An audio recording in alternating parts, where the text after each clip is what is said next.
My guest again today is Randall Bock. I'm here to talk about science. Science is one of these nebulous things. Actually, it's two things I always like to point out. Science is both the body of knowledge, and we use that term for conscience and omniscience and so forth. It's knowledge. And then it's also the actual practice of picking up that knowledge and how we, go through the woods or on the seashore. We pick up some shells, we get rid of others, and we have a theory about which seashell we should pick up. And that has to, adhere to that. And then we can come back many times. And we kind of develop theories about how we do this. This is the general practicum of how we live. If you, watch a child from 0 to, whatever year, they're always picking up knowledge. They're testing things, and they have kind of the major testing hypothesis as a child is your fingers in your mouth, your eyes, and so forth. And we feel things around, and we come up with a concept of what that thing is. And that's how we, frankly, how we succeeded as, the prehensile primates we are, and, took over the world. Like Pinky and the Brain, every episode, the brain tries to take over the world. Well, but we have succeeded cumulatively, and we've exceeded our other primate peers, I guess. So that's science in a nutshell, in a sense. But I had, kind of an interesting personalization of science that kind of smacked me back in the face, and has done either positive or negative things for my kind of public health advocacy, public health investigative journalism career as it is. I'm a primary care physician. I work a couple days a week. I do men's sexual health and had a long history in primary care. But I spend a lot of my time, kind of railing against the wind, a little bit like King Lear in the middle scenes. But trying to, fix things. And I don't know why that is, but that's how I'm sort of designed. And so I've been writing a lot of topics. I wrote on the Zika pandemic, before COVID came out. It puzzled me, and that's a whole other story. We've talked about that separately. I don't want to bore people here. But these things kind of fascinate me. I'm kind of a puzzle guy. Sherlock Holmes was my first literary love, written by an MD as well, Conan Doyle. And I like puzzling things out. So that's, that's kind of my little personal chew toy, how I experience the world. So G.K. Chesterton, who was a sage, English, and he's a Catholic and Protestant English, so he always found himself a little bit on the outside looking in. The reformer is always right about what's wrong. However, he's often wrong about what is right. This is pithy. He's looking at the French Revolution here. They were complaining about something, the king, and divine rule and all that kind of stuff. They didn't believe in that. And they took things over, and what's the nice word for screw things up? Well, whatever. So they made a mess of it. And then Napoleon came, hilarity ensued, all that kind of stuff. So oftentimes people are good at identifying an issue and a problem, but they're not that great at redoing something. And this has been my, kind of secondary experience. We all came out of the COVID misadventure with our ideas. And during the time, I was one of the people against lockdowns. And I thought that, I believe in the germ theory. I think the virus was real. I think it's a coronavirus. I think it was exaggerated as a threat, et cetera, et cetera.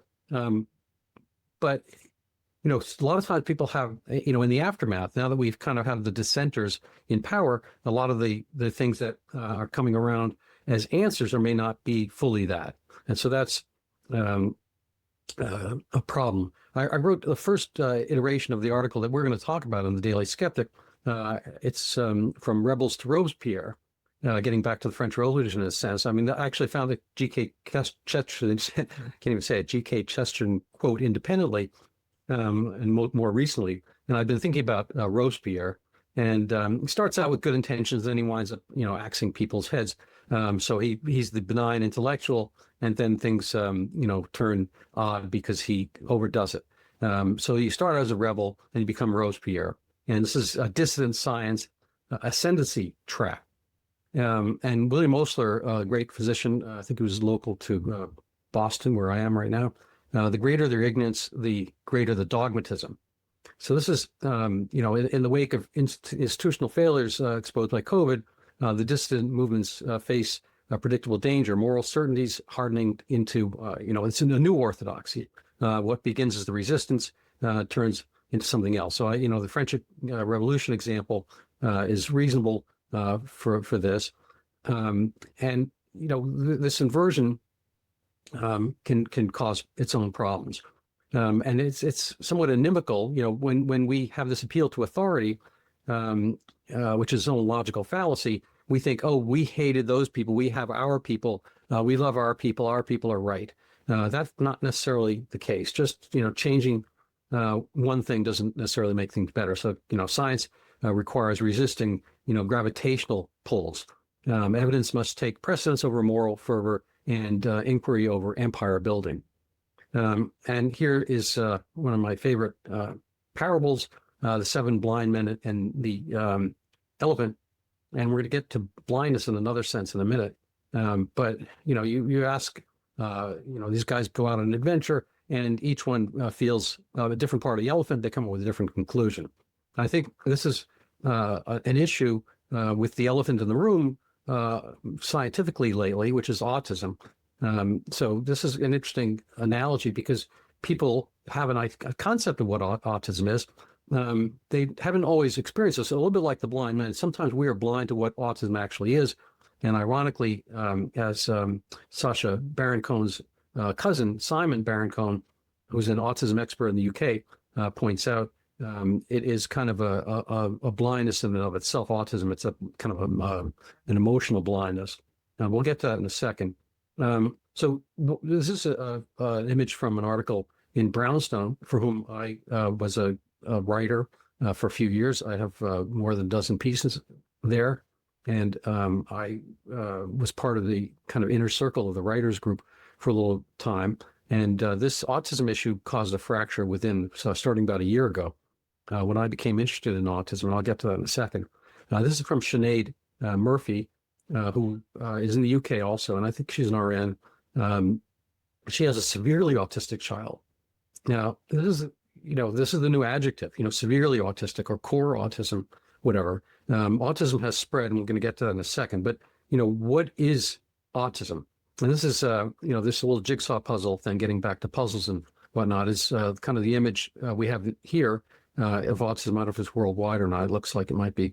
And she posits, if blind people cannot see, what is it that autistic people cannot do? And I said, psychologist Baron Cohen, 1985, said that, blind people cannot see physical things. Autistic people, according to Baron Cohen,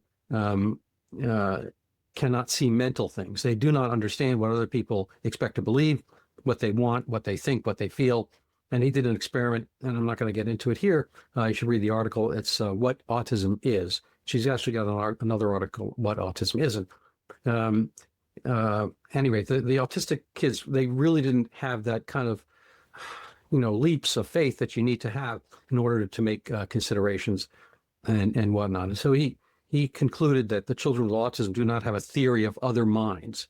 So they understand what's going on with themselves, but they can't really do that kind of internet connection. If you're playing tennis with somebody, you have to anticipate what they're going to do next, what kind of serve they're going to have, whatever. So that's kind of like, my graphic image of internet. You're across the other side of the net. So you have to figure out what are people doing. That's how you suss things out. You're playing, team sports, or you're in debate or whatever. You have to anticipate what the next person move. But they're considered, in his view, mind blind. And so that's an interesting concept. With the article we're going to be talking about is this article I had in the Daily Skeptic, that the truth about autism and vaccines doesn't suit either side. So this is kind of a subset of the autism argument, because people see it as growing autism, but they don't really know why. But there's a category error there, because we have to decide not just why it's growing, but what is the thing that's growing. The example that has been, sticking around in my mind is oddly enough, Lithuania. Not for any ethnic reason. I'm not Lithuanian. But when we were traveling in East Europe a year ago, there was a lot of old maps and whatnot. Lithuania was enormous in the 16th century. And, some people may not realize that it went basically from the Black Sea to the Baltic Sea. So a huge expanse. It was the biggest empire in Europe at the time. And so to be Lithuanian was to be anybody under the rule of Lithuania, which, as we see now, is kind of a, rump ethno-state, nestled up in the Baltic next to Estonia and Latvia and whatnot. But, so if somebody Lithuanian now, it probably means they're genetically Lithuanian, heritage, whatnot. But you could have been in the Ukraine and Lithuania in the 16th century. So there's this kind of a whole flux of what that thing is to be Lithuanian. And the same thing holds true with autism. So we have to kind of decide before we parse what is the cause of something, what that thing is. And that's, so I worked on this kind of starting about a year ago, not because I'm, have any personal interest. I don't really have any family members directly who are autistic. I don't have that quality myself. I didn't treat autistic people, but I have this curiosity about, what things are. And as a physician, I'm, from the Paleozoic, and, I graduated medical school in 1981. And at the time, autism was not really a term of art. It wasn't really a word used. And we had people probably autistic around. We did see people probably more in the institutions than now. But that word was not a word. Frankly, the word autistic, when it came out 100 years ago, meant exactly the opposite of what it means today. So there's always been some flux about this thing. And as far as, mental health disorders, there's, it's more nebulous. We don't really do pathology. You can find a glioblastoma and differentiate it from a meningioma, whatever, based on pathology. Those are two distinct things. They act differently, whatnot. Those are cell types, and those are forensic, pathologic diagnoses with a lot of mental health things. They're less precise. Now, I think we can kind of get a sense of what the severe autism is, but it's been expanding.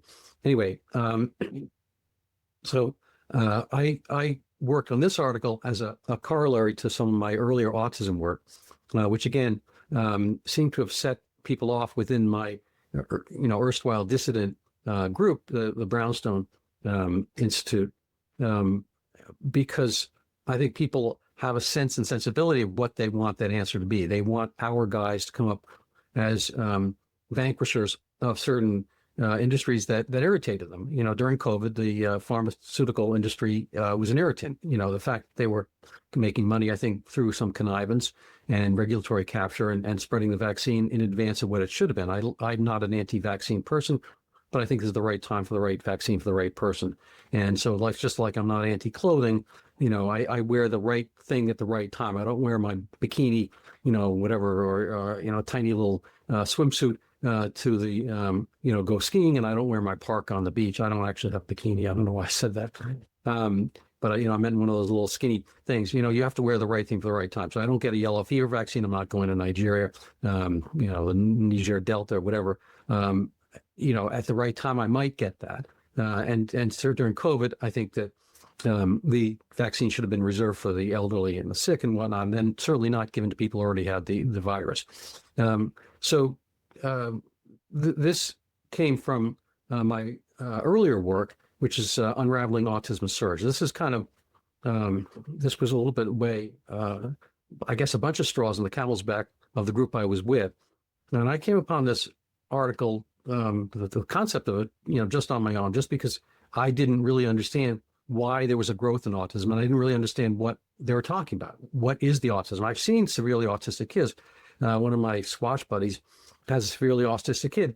When they came to visit our house about a decade ago, we have some ceiling fans and whatnot, and he came upstairs, and unbeknownst to us, we were downstairs eating, and he was probably 10 or 11 at the time, and we have these little remote controls to do the fans, and apparently he had the fan going one way, and he'd stop and have it go the other way. And he kept doing it reverse and boom, boom, boom, boom, boom. And his favorite thing to do at home is to watch washing machine videos.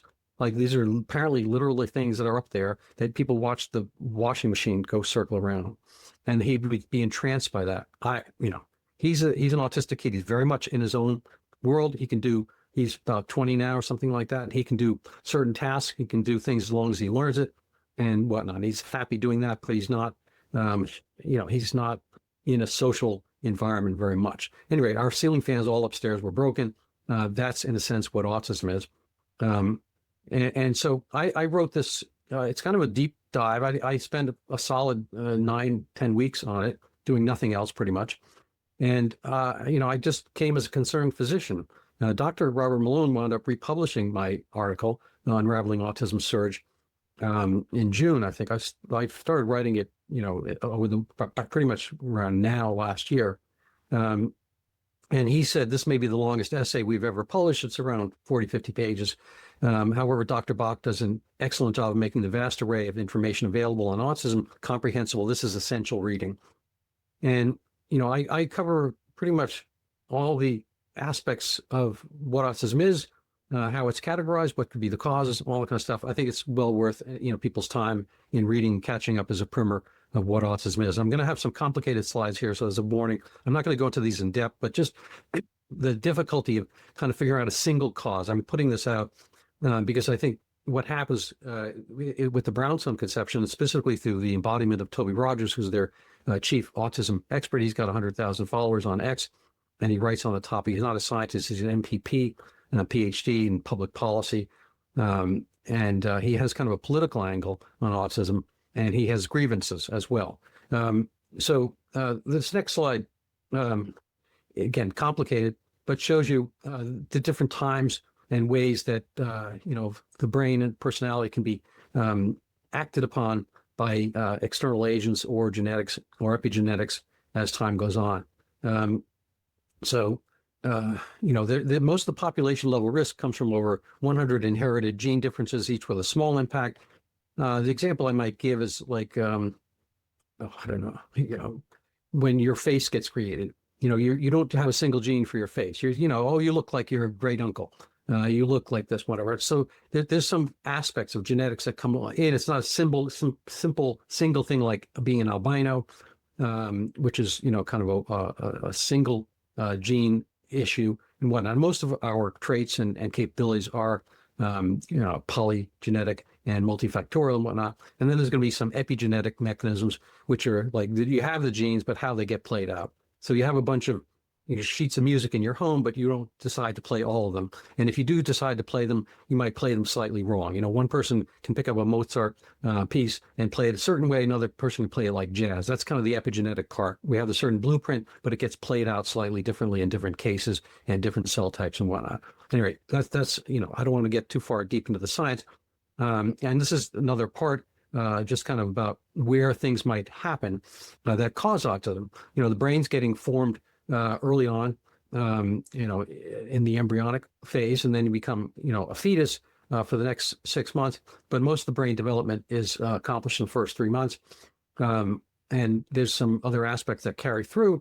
And again, this is not really pertinent to the discussion, but just kind of give a sense that this is not an easy thing. Again, it's not like a single gene where, you're albino. You don't create any pigmentation or sickle cell. You just have this, one aspect of your blood cells, kind of, crinkling under low oxygenation. It's not a simple single gene problem, nor is it a simple solution as a fix.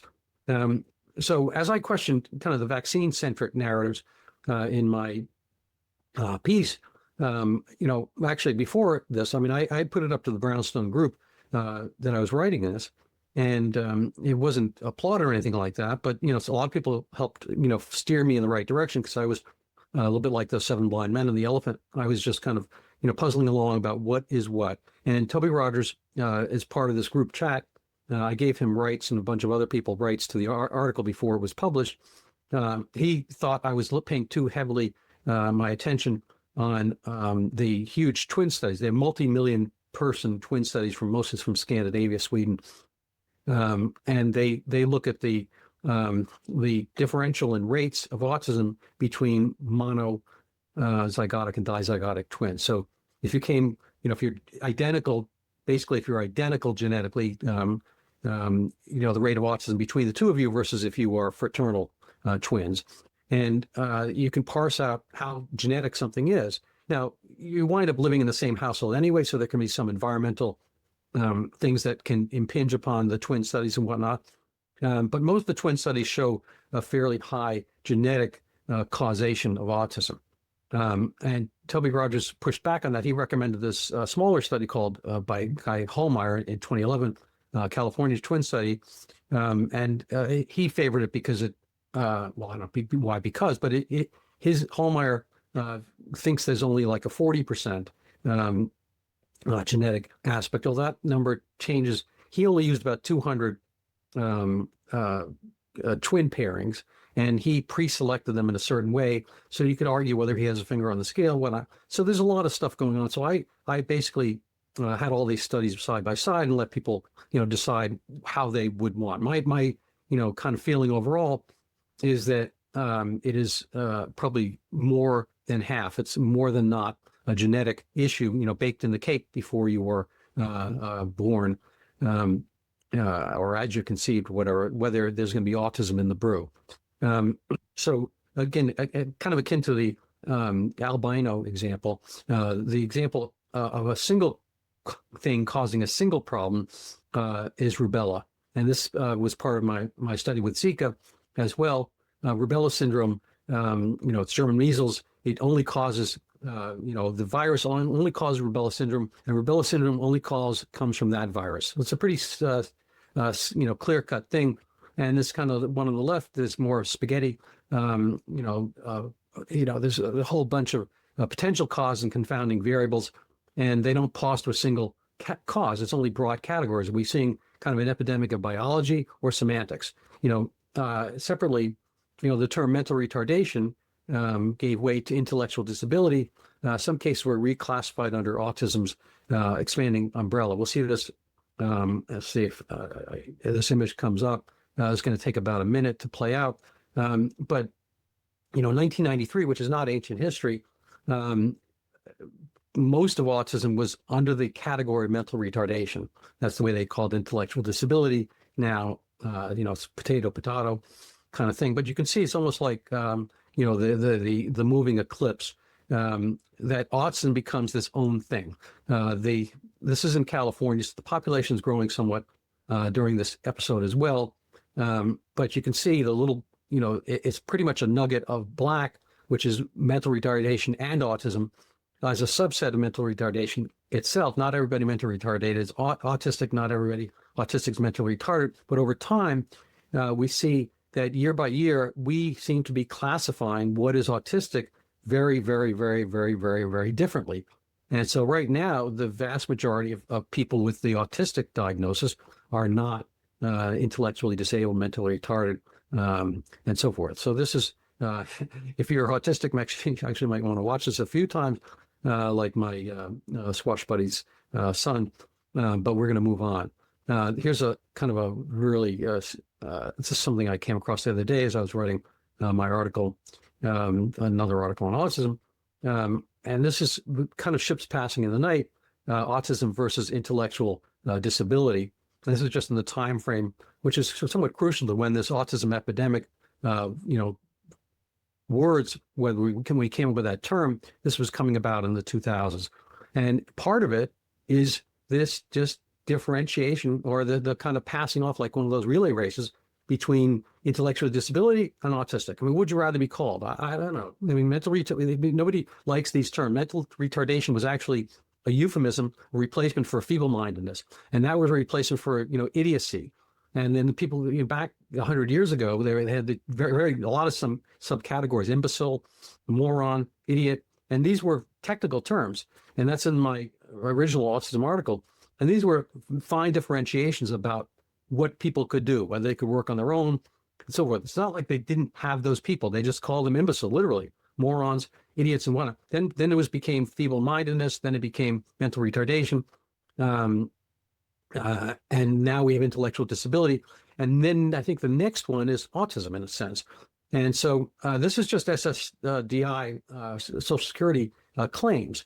So this is how things are being called at the kind of clinical, governmental benefit level. So this is a change. What we're seeing as well, as implied from the other image, is that we are just redrawing the constellation. I gave you the Lithuanian example. what is Lithuania? Well, what's a constellation? Well, they're just kind of imagination. We have, what sign are you? The Greeks, are looking at the sky and they're pointing at various stars. They always get the same stars. I don't know. Over time they did, but early on you can, decide how many stars you want to be, the picture of Sagittarius or whatever. And so we have just kind of a different constellation. And part of this is again, the categorization part. And I'm not going to spend forever on this, but because there's no pathology for a lot of these issues in mental health,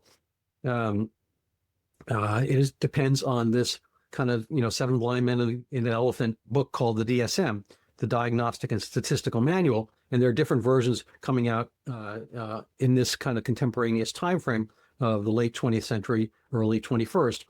And every time a new DSM comes out, there's a new classification and qualification of what is autism. It's not a quantification, it's a qualification. They are just changing the qualities of what that is. And mind you, it does change the quantities thereafter. And so each of these DSM has changes, has brought kind of a quantum leap in the number of cases. And this goes back to my earlier point about the changing terms, mental retardation, autism. This is, I think, just a look at the literature through Google, and we can see that autism and so forth has come up as a bigger term, as we don't seem to want to use those other terms, mental retardation, even intellectual disability and whatnot. There's been a few other trends going on socially that we have had deinstitutionalization. Ironically, given that RFK Jr. is in the HHS secretary role, his uncle JFK, because they had one of the sisters, Ted and Robert Kennedy's sisters, had been in an institution locally around here and had not been treated well. The idea was to kind of get to mainline or mainstream a lot of the mental issues. So we now have kind of a homeless problem, people on the street and whatnot. Not everyone is fit for being able to do the things in society that people, they call them homeless, but I'm yachtless, I'm jetless. People are not homeless in the sense they had one and lost one. They're in the sense that they probably they're not in a home, but would they have been capable to get one under other better economic situations? Probably not. And so what we did have is kind of an inversion. We see a lot more people out and about, and then we think there are more of them. We could call it a homeless epidemic, but I think again that would be kind of a miscategorization. And this slide points to a lot of things that we're seeing more of over time. This autism rise parallels increase in homelessness, opioid addiction, other forms of psychiatric distress, and lately sexual dysmorphia. These are things that didn't exist, and they're part and parcel of another article I wrote about mental health parity, which is a term of art in the Congress in the 80s and then the 2000s, I think it was 90s and then 2000s, where the idea was that insurance companies had to give the same type of coverage for your brain as a sprain. It does to rhyme things. If you had something that you could see on an X-ray, broken rib, whatever, that gets covered by insurance, but it wasn't getting covered if you felt sad, if you had depression and whatnot. So the idea was, mental health is just as important, and a lot of times it is, obviously. But what happened is, because you can't pin these things down on a diagnosis, if I want to, my wife has bad knees, and she wants to get a knee replacement. They won't give it to her because it doesn't show up on X-ray evidence that it's quite at that level. So she can get a partial, but not a whole, whatever. But that's not the same thing as getting treated for mental health issues. And because the gatekeepers are the one who make the diagnosis, and they're also the ones getting paid, you have potentially perverse incentive where the people making the decisions, can have their hands in the pot. And this is, something we've seen across the board. We have a kind of a flowering, what I call the 3 or 4 A's. There's anxiety, ADHD, autism, and addiction. And then if you want to add another A for the sexual dysmorphia, there's autogynephilia. So 5 A's have kind of become a huge expense at the very least. And we're spending per person, I think a couple $1,000s more than we did in real, dollars, uninflated dollars, than we did, say, a generation ago. And so we're spending a lot more on mental health. Are we healthier as a result? I'll leave that to you to decide.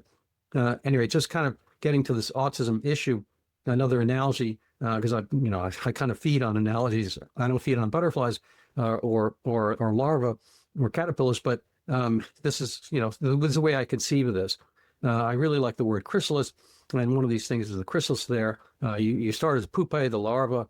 The larva turns to pupa, and then that turns to the caterpillar. The caterpillar, forms this chrysalis thing, out of which comes a butterfly.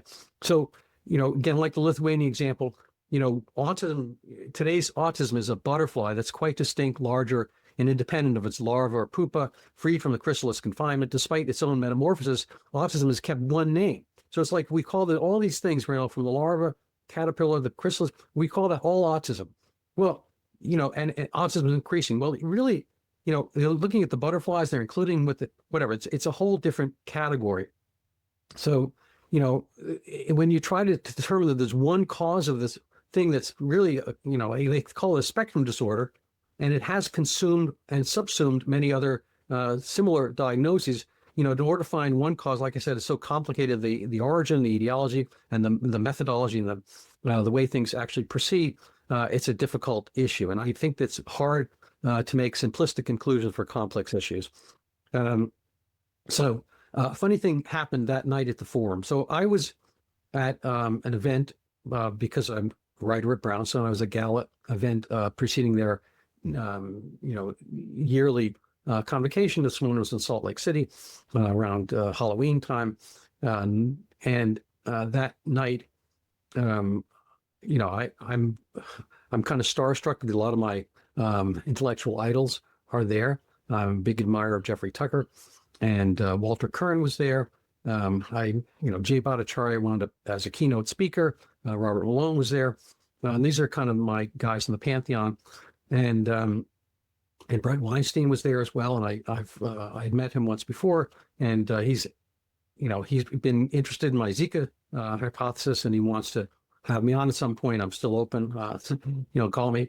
Anyway, he was there at the aftermath of the gala, so people are kind of milling around, and I wanted to get up and speak, to ask Brett Weinstein again about the Zika thing, because I mentioned it to him a year before, and I don't get to see him every day, ever, frankly, and those are the only two times. And he was actually speaking with Toby Rogers, so I kind of sidled up, and Toby had been cool to me since my autism article, and frankly, Brownstone in general had been cool to me. They had not published my Brownstone article, even though they had published all my other stuff, and I, pretty much come up with the ideas myself and then put them in front, and they, Jeffrey Tucker gets to decide if he wants to do it or not. He kind of had postponed. And it was kind of funny. I spent so much time on this article, and wound up not getting put out. I was a little bit miffed, and fortunately, Dr. Malone came to my, rescue, Perils of Pauline, and whatnot. I'm very grateful to that for him, to him for that. Anyway, so I intended to speak with Brett Weinstein, and Rogers was there, but they were in the middle of discussion, and Rogers had recently at that time been in the Senate subcommittee on vaccines and COVID and whatnot, and he's an interesting speaker and very passionate, and I applauded him for his work there. And at the time, though, he's talking with Weinstein, and he said, basically, if the U.S. government now, this minute, instantly doesn't invoke his own supposition of all vaccines are bad and they all have to remove from the marketplace simultaneously, instantly, then our government doesn't deserve to exist. And we should take down the whole government, whatever that means. If you look on his X, he's self-described as a revolutionist. I'm not sure precisely that differs from a revolutionary, but I think it's fairly clear from his work and his speaking that he's a Marxian or Marxist interpretive type. And if you look at his PhD paper, you might come to similar conclusions. Anyway, not that matters per se, because the ideas are what matter. But, I was saying to him that, that seemed a little bit, dire. When you take down the government without a reasonable replacement, Libya or the Congo, whatever, Syria, it doesn't necessarily yield something better. And that, he should be, fairly relieved in the fact that he's kind of prominent. He wouldn't have been in the Senate subcommittee, some years prior. And, so there's been some progress. Clearly, there's a new administration. He's got RFK Jr. there, and they're going to take things case by case. And that is what science entails. And so he pretty much, hissed at me that I had no right to be talking to him about this. I'm no expert in autism.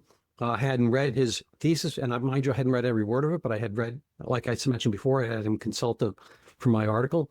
But basically, the premise was, you're an amateur. This is literally what he said. You're an amateur. You have no right to be talking about this or writing about it, and get out of the way.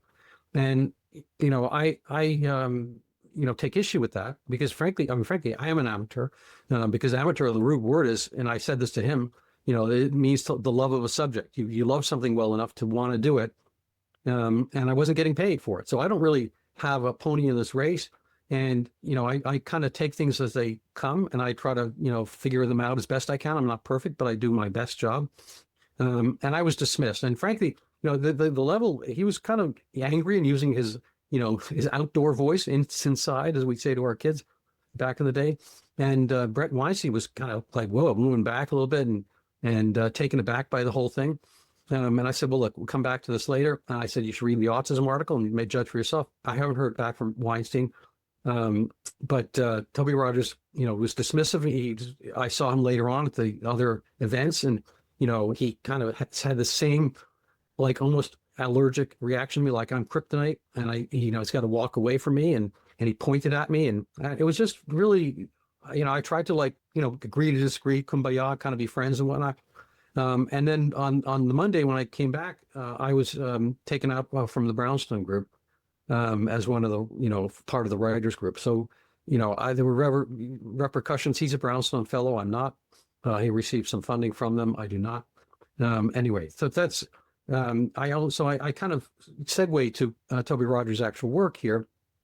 And, he has a single scholarly paper, and that was, mind you, retracted from the Journal of Autism and Developmental Disorders. It was published in 2021. It's called Autism Tsunami, which is interesting for the climate aspects. I have the Michael Mann climate calamity on the right, Toby Rogers' autism spectrum theory on the left. This is prospectively. It's called The Impact of Rising Prevalence on the Societal Cost of Autism in the United States. Basically, his theory is this will bankrupt the United States unchecked. That if we don't get at the root cause of autism, it will just keep growing. And I don't, again, because of the category changes and it keeps expanding the territory rather than severe autism, we could call everybody on earth ADHD. I have loads and loads of friends that say, I have ADHD. I have this. It's a very, lactose intolerance, gluten intolerance. People have a kind of certain kind of social contagion about this. There's also certain benefits that accrue to you if you have neurodivergence. I think something like 40% of the youth in the UK right now claim to be neurodivergent. I think a similar number shows up in our major institutions, Stanford and Harvard. I think something like 25 to 40% of kids claim some type of intellectual disability. And so they're able to get more time on the tests. They get some cachet. They might get a solo room versus a double or a quad or whatever. So they get some privacy. So there are secondary benefits to having these diagnoses. Mind you, the people who are doing the diagnosis get some money. They get a constant patient, sexual dysmorphia, wind up patient for life. But these other issues, there's kind of a whole mechanism that's occurring. So, Rogers' formulation is that I think the severe autism is going to be just going off the charts. And you can see it on the left there. I dispute that. At the Brownstone lecture, this is kind of a busy slide. You're not going to be able to read this unless you pause this later. But he said, we will know with reasonable certainty that about a dozen toxicants, and he's implying mostly vaccines as these toxicants in the environment of the vaccine schedule, causing the autism epidemic. That'll cause the collapse of the United States within our lifetimes. And he sees this as some kind of medical imperialism. For the last 500 years, if you were a nation that wanted to get rich, this is kind of the Marxist aspect, the plunder. the only way that money occurs through stealing and taking and enslaving other people. I don't think that's actually the essence of Adam Smithian virtuous circle, where people get better by trading things with each other. The roofer doesn't have shoes, he gets them from the shoemaker. Who doesn't have milk gets from the farmer, and the farmer doesn't have a roof, and he gets from the thatcher, and so forth. So that's kind of the way we help each other, and we kind of get out our circle. That's the economy 2.0. The original one is kind of rape, pillage, and plunder. And I think that's, Rogers still has that mindset here. And so he's saying that so what the ruling class decided was to extract wealth from the middle class. If you can get the entire population to eject their kids 72 times during childhood, you can enslave them for life to chronic illness, lifetime care costs, etc. We need to set aside $1 trillion to compensate autism families. So I think this is kind of the interesting part here. And he goes on to say, this is foundation to our country. We need to have a conversation about transitional justice. Transitional justice is akin to like the Nelson Mandela truth and reconciliation things, where you've taken over the old regime, and then you have to kind of put them up. They bow to you. They ask for forgiveness, and if it's appropriate and sincere enough, then you forgive them. This is kind of a little bit like we see when revolutions occur in Cambodia, Ethiopia, other places. You have to come true. And apologies and one. It's kind of Maoist struggle session aspect to it. And so, I think there's a lot there. I'm not going to really have time for all that. But I think this is more recent. This is February, a Substack piece. He says, to get my glasses here, autism epidemic denialism is a severe mental illness. It afflicts people of low moral character, such as yours truly here, who, when presented with evidence of crimes against humanity, the pharmaceutical industry systemically poisoning people for profit, retreat into a Pollyanna fantasy world. By denying and refusing to confront injustice, they become a constitutive part of the immoral system they claim doesn't exist. So, people can go at this on their own, but calling disagreement denialism is not science. It is my term, a pun on fascist, Fauciist rhetoric. Autism diagnoses rose sharply after 2000, we've seen above. At the same time, the intellectual disability fell almost in mirror image. This pattern suggests diagnostic substitution, not a sudden genetic or toxic catastrophe. Evidence matters more than slogans. That's, I wrote that on Substack. He's blocked me on X, so I don't know if he's read either of those things. This is not the way things should be. Toby, is a very bright man. He's a passionate man. He's a son of pastors, and he has a zeal. I actually, read, it's another French reference, but Tartuffe, which is a play by Moliere.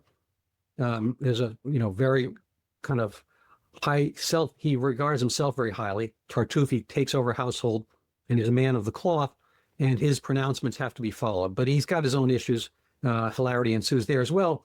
And I recommend the play. And I think Richard Wilbur wrote a great one in English for you to have. But anyway, so his concept is a little bit like the rubella argument, that only rubella. Mind you, that one's true. That a single vaccine causes single rubella syndrome, and the single rubella syndrome is only caused by the vaccine. So that's what I call an identity function. But he has basically a monocausal autism thesis, which is on the one side that all autism comes only from vaccines and toxicants. It doesn't have a genetic component per se, or if there is, it's very minor, and it's really needs the trigger of these, and that all vaccines cause autism. I don't argue that vaccines are all entirely harmless. Everything has to be done risk-benefit, as I mentioned above. I don't get the yellow fever vaccine, but I might. Should I be exposed to that? You could argue whether you want a dengue vaccine if you're going to a dengue-infested place and so forth. I don't argue that autism is purely genetic. I don't argue that environmental contributors should not be investigated. I argue that collapsing a complex, historically fluid diagnosis, again, become vast into a single toxin-driven morality tale is intellectually reckless.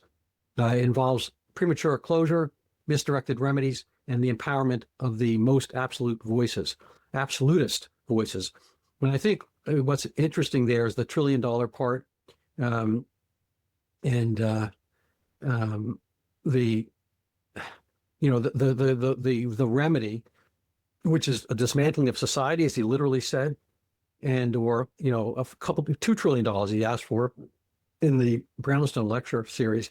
$1 trillion for this and $1 trillion for that. I guess $1 trillion for people who've been injured and $1 trillion for remedy. I forget exactly what, but Everett Dirksen back in simpler times, said $1 million. I think he said $1 billion here, $1 billion there, and soon enough we're talking about real money. Now we have to jack that up by 1,000, and so $1 trillion here, $1 trillion there. You soon enough you're talking about real money. I think we've had kind of this revenge tour aspect of various of our anger issues. So we got angry at the opioid epidemic and we went after OxyContin.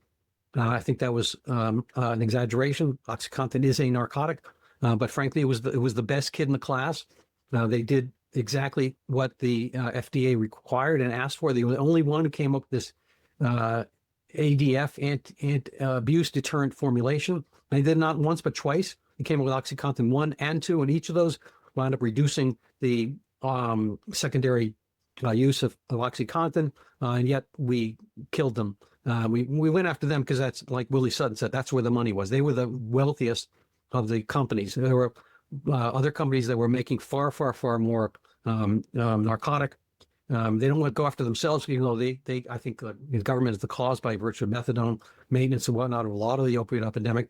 But we see a lot of these things are just kind of systemic as we go along. It's more, we've had kind of a more libertine society. We get more homelessness, more addiction, all kinds of stuff. But people always want to blame somebody. And so I think this is a human aspect that's not really sciencey. And we wind up getting anger. And when we have power, we go after something. So, there's all kinds of these huge settlements. I remember at one point, I'm going to stop talking in a second, but I think it's like 30 years ago, they went venue shopping, the litigant bar, the lawyers bar, and they went after Mercedes for a car that had the wrong odometer miles. Somebody set back the odometer like 200 miles. The guy had driven the car. They went to Alabama. They wound up getting like a $1 billion settlement for this one individual for the one car. They're angry. I get it. Somebody did something wrong. You're angry. But sometimes the remedy, if I found a stink bug in my house, I don't burn the house down. I don't kill the whole forest because they're stink bugs. I think you have to have everything kind of tailored to the problem. I'm done.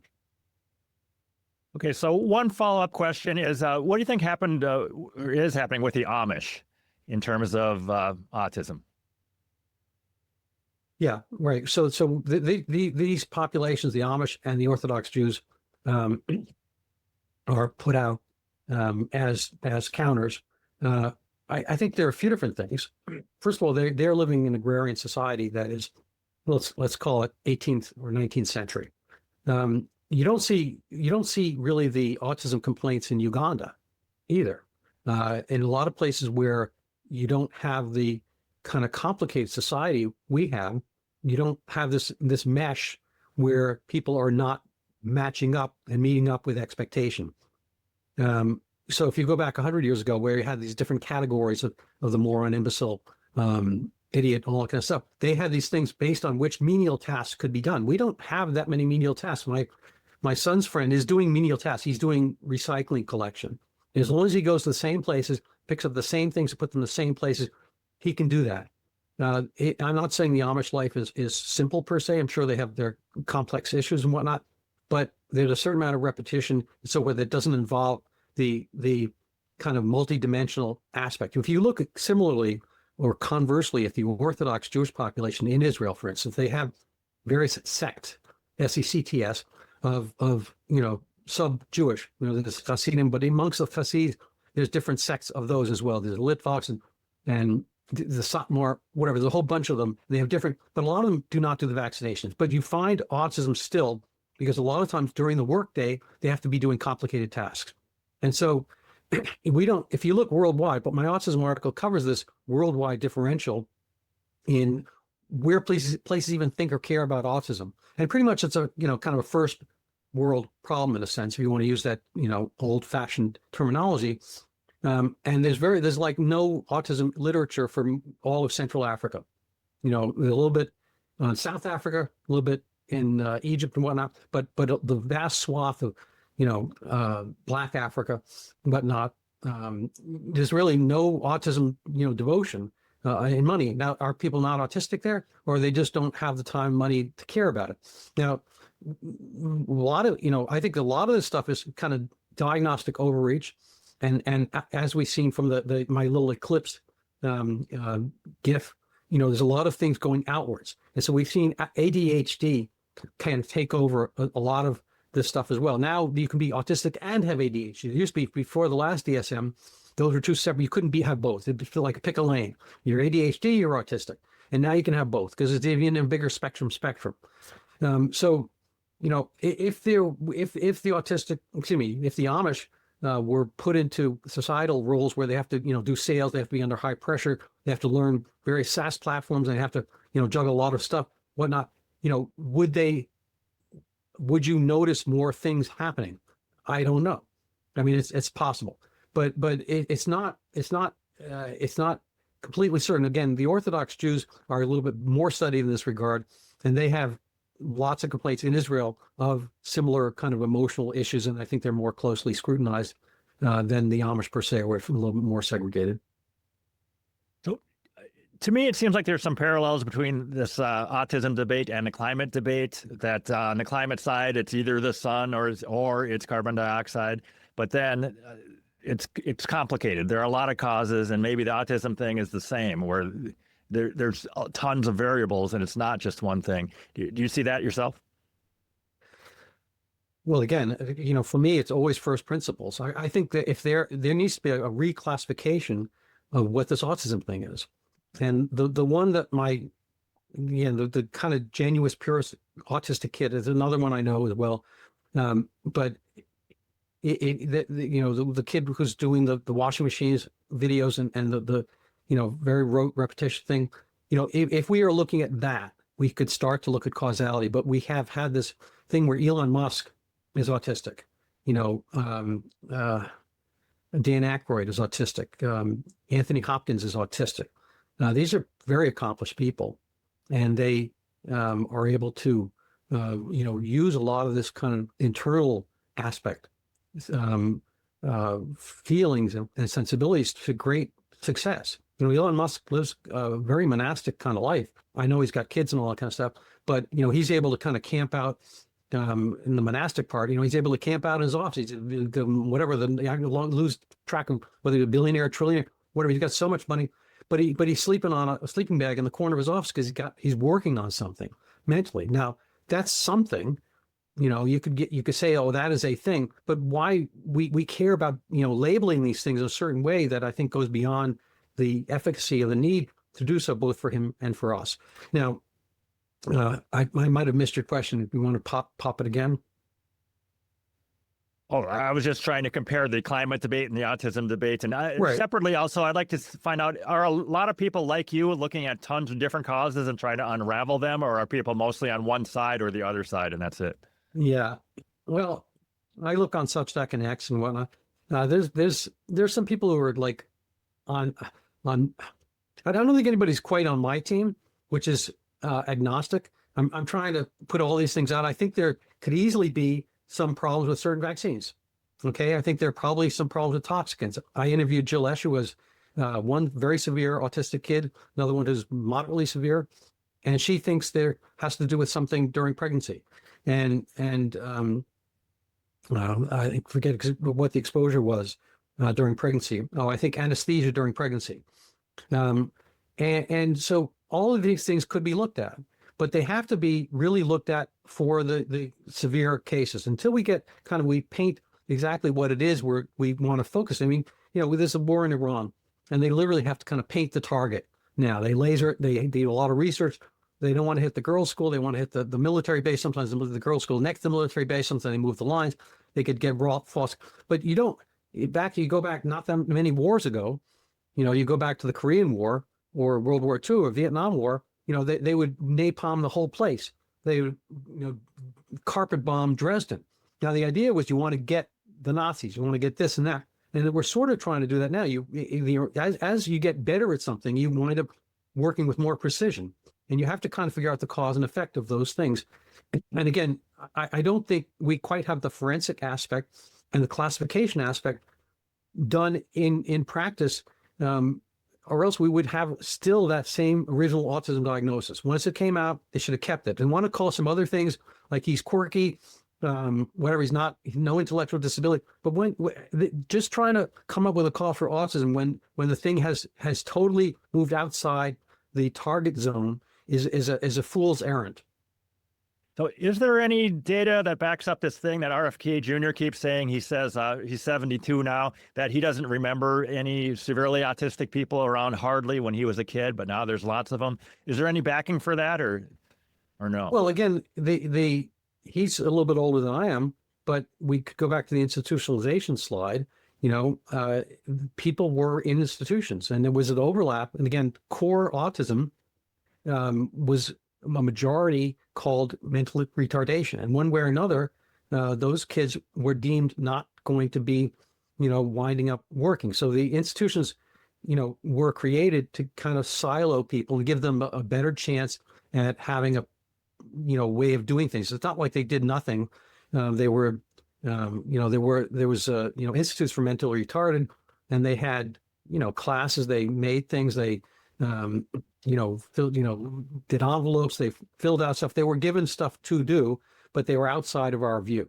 So I think that is a difficult thing. He's in a certain milieu. He had a very wealthy upbringing and, jet setting around. You wind up picking your cohort based on your classmates. The kids who were going to get into, I don't know if you went to Choate or Andover or whatever, and then you went to Harvard, whatever, you're not going to see that kind of under grouping of kids. So it's a little bit of case selection and, selection bias. Okay. We're coming up to the end of our hour here. Anything else you want to say before we go ahead and wrap it up?